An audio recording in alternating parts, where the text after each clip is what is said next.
আসসালামু আলাইকুম। আমি মোহাম্মদপুর আসলাম। মোহাম্মদপুর থেকে 50 টাকা রিক্সা ভাড়া দিয়ে আসলাম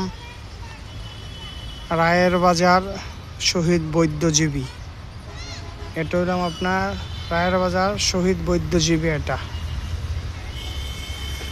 আমার জীবনে আমি এই নিয়ে দুইটা দেখলাম শহীদ বৈদ্যজীবী। প্রথম দেখেছিলাম আপনার চুয়াডাঙ্গা আলমডাঙ্গা অবস্থিত, ওই জায়গা দেখলাম। আর এটা দেখলাম আমাদের ঢাকা মোহাম্মদপুর।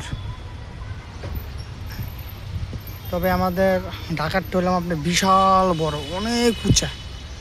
আর চুয়াডাঙ্গারটা বেশি বড় না, কথা বুঝছেন? চুয়াডাঙ্গারটা ছোট, আর আমাদের ঢাকারটা হলাম আপনার বিশাল বড়। মনে করেন আপনি 50-60 ফিট উঁচু, আর ওইটা হলাম আপনার 15 ফিট 15 ফিট চুয়াডাঙ্গারটা।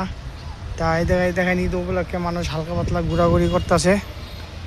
সবাই ভালো থাকবেন, ধন্যবাদ, আল্লাহ হাফেজ। আর আকাশটা বেশি মেঘলা, সেজন্য ছবি এত সুন্দর হইতেছে না, আপনার ভিডিওটা সুন্দর হইতেছে না। ঠিক আছে, দেখেন কি সুন্দর ডিজাইন কইরা তেরা বেঁকা কইরা আপনি শহীদ বৈদ্যজীবীটা বানাইছে।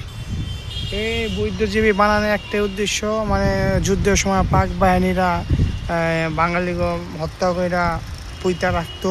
ঠিক আছে, এর লেগে বাংলাদেশের মানুষ এর একটা স্মৃতি হিসাবে এটা বানাইছে বৈদ্যজীবী, শহীদ বৈদ্যজীবী। আর এলাম আপনার মেন রাস্তা। ঠিক আছে, এলাম আপনার মেন রাস্তা। সবাই ভালো থাকবেন, ধন্যবাদ, আল্লাহ হাফেজ।